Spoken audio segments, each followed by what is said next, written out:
Engineering for PvP Combat Part 1, Lasers.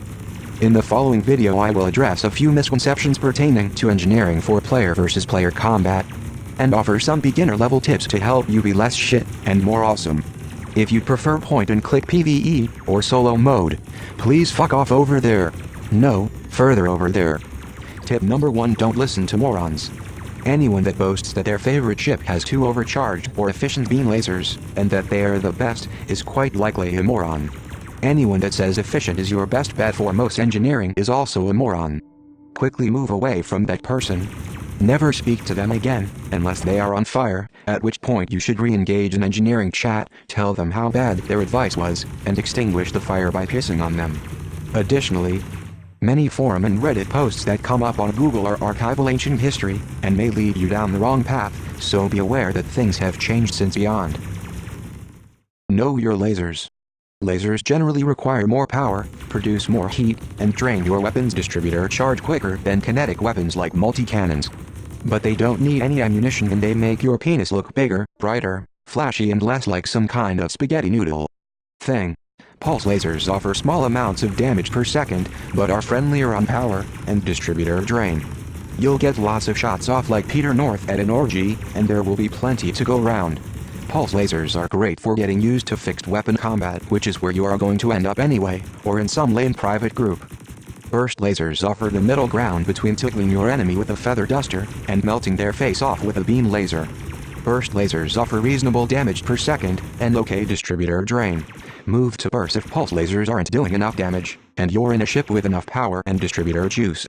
Sometimes a combination of both can be perfect.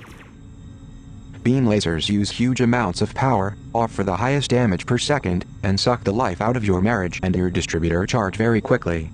All gimbaled weapons are susceptible to chaff. And if you go for a gimbal beam, and not fixed, you'll constantly find yourself waving your dick in the air, missing the target, wasting shots, and then at the end of the night find yourself in the dark corner of a dive bar blindly getting finger jammed by your uncle. Some NPCs have never-ending chaff, most PvP gankers know how to use chaff. Fixed weapon options solve this problem for you so long as you can aim. That's right, mouth breather. Practice. Practice makes perfect. If you consider that engineering became a massive material in time sink since beyond, try to get used to and engineer more fixed weapons as quickly as possible. Otherwise you'll end up with a shit ton of gimbal weapons with which you might as well shoot yourself. Moving right along, engineering for lasers. Get to know Bro Tarquin. He's your grade 5 laser engineering man for all 3 types of lasers. What a fucking legend. I am going to quote the average Joe six-pack moron. Please imagine if you will that I voted for Brexit, have a very strong British accent, and that I generally use too many crotch words to make basic sentences sound more authoritative. Always go for efficient engineering modifications on lasers. You can pew pew pew for longer. It's also the best because I said so. I didn't look at the numbers and consider that the damage fall off on lasers starts pretty much the moment they get shot past the nose of your ship. So if I hit something 2 or 3 clicks away I'm not really doing any damage. Did I also mention that I am a complete and utter moron? End quote. Engineer your lasers for long range, and melt shields off super quick now that you are no longer a moron.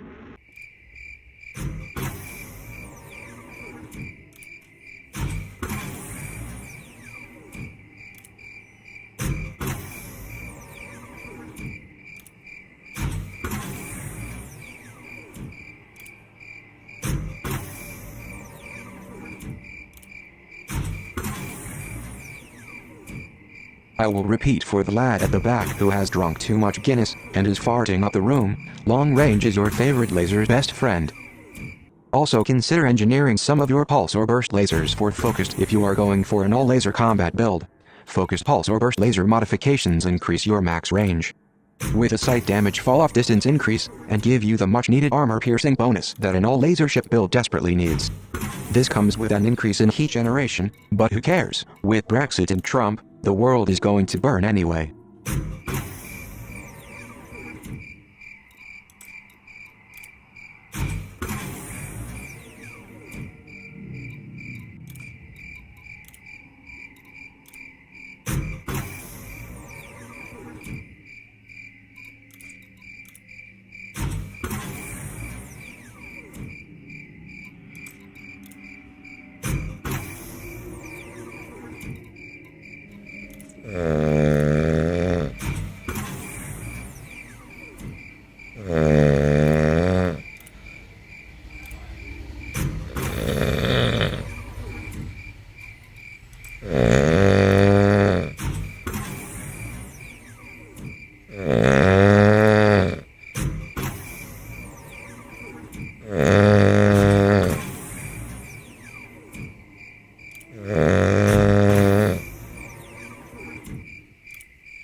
Special effects for engineer lasers. Lasers are one category of engineering where you can get away with no special effects. And in the context of being a beginner, you can now change and interchange special effects later on after you have grade 5 engineered your lasers. So go without, and come back to special effects later. I personally like a little bit of salt, a splash of phasing sequence, and or scrambled spectrum eggs on my pulses, and some thermal vent on my beam lasers. But unlike the morons that listen to morons, you have the opportunity to experiment and find out for yourself. Just know now that Yoda and Obi-Wan Kenobi are essentially the same character. George Lucas was just worried that the first Star Wars movie would be the only one ever made. So he needlessly killed Obi-Wan, and then later on sold the rights to Disney, who just obliterated my childhood. What cunts. Oh, I meant to say that many previous experimental effects for lasers have detrimental side effects. Phasing sequence allows a tiny amount of damage to bleed through shields, but with an overall reduction in damage which can turn a pulse laser into a flimsy back scratcher. Scrambled spectrum can cause a random module malfunction in your enemy's ship once their shields are down and you are hitting their hull. Again, this is at the cost of overall damage, and with some likelihood that the malfunctioning module will be something useless in the context of combat. Yes, I really want to fuck your mom's cargo hatch. Thermal vent can be helpful in terms of heat problems, as hits on target will reduce your heat, while missing your target will increase your heat. Newer special effects for Beyond, such as flow control, offer a very useful power reduction that is great for smaller ships like the Viper. As a beginner, you really should think about getting the Viper. That thing you are flying now is why you're still a virgin. Other newer experimental effects include Oversized, which grants a small damage increase at the cost of more power required, and is suitable for bigger ships with more than enough power. If she likes it hard and fast, multi-servos on pulse lasers increases rate of fire, again at the cost of higher power requirements, and your distributor capacity will drain quicker. But you have stamina, she loves it, and it makes your pew pew pew sound cooler. I hope you found this video useful. If not, please leave a comment below, and I promise I won't give two fucks. Lots of love. Feel sickened.